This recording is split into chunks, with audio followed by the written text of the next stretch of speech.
আজকের রেসিপি কাতলা মাছের ঝোল। এটা পেঁয়াজ রসুন ছাড়াই করব। প্রথমে মাছগুলোকে নুন হলুদ মেখে নিচ্ছি।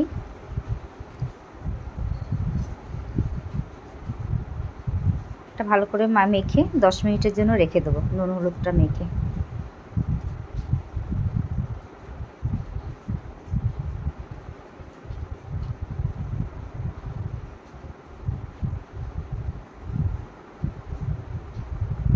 এটা ভালোই লাগে, পেঁয়াজ রসুন ছাড়া তো, সবসময় পেঁয়াজ রসুন দিয়ে ভালো লাগে না, কখনো কখনো খালিও ভালো লাগে।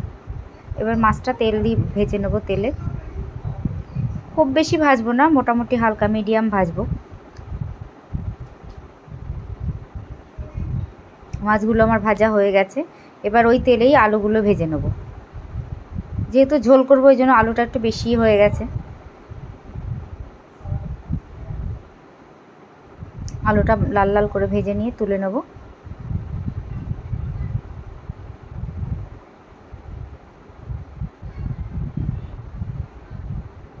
এবার ওই তেলের মধ্যেই তেজপাতা আর সাদা জিরে ফোড়ন দিয়ে দেবো।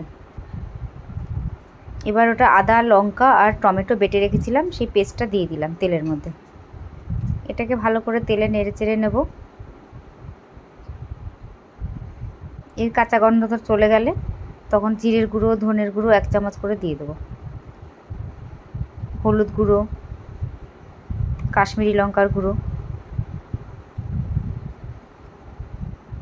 এবার পরিমাণ মতো একটু নুন দিয়ে দেবো।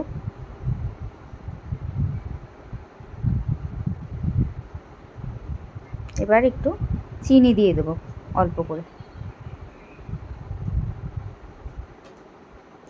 দিয়ে এটাকে ভালো করে নেড়ে চেড়ে কষিয়ে নেব। কষিয়ে তারপরে আলুগুলো দিয়ে আবার ভালো করে কষিয়ে নেব।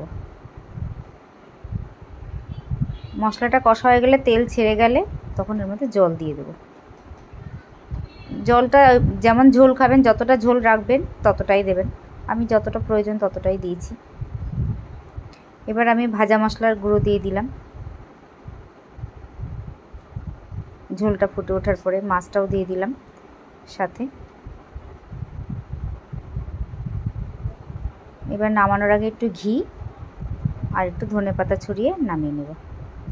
একটু কাঁচা লঙ্কা, চেরা কাঁচা লঙ্কাও দিয়ে দিচ্ছি, একটু ধনেপাতা দিয়ে দিলাম। ব্যাস তৈরি আমার কাতলা মাছের ঝোল।